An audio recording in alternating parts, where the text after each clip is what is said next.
பிரதோஷம் என்பதனுடைய பொருள் என்ன? பிரளீயந்தே அஸ்மின் தோஷாஹா பிரதோஷம்னு அதனுடைய விரிவு.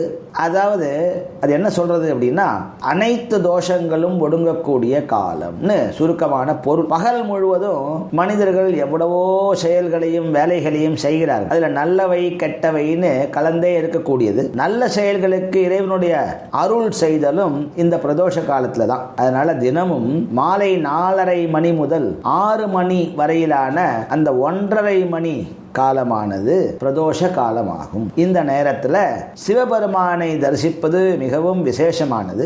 இதற்கு நித்திய பிரதோஷம் என்று பெயர். வளர்பிறையில திரையோதசி பட்சம் பிரதோஷமும், தேய்பிறையில திரையோதசி மாசம் திரையோதசிக்கு மாத பிரதோஷம், தேய்பிறை திரையோதசி சனிக்கிழமை ஆகியவை கூடியிருந்தால்தான் அவைகளுக்கு மகா பிரதோஷம் என்று பெயர் நாம் சொல்கிறோம்.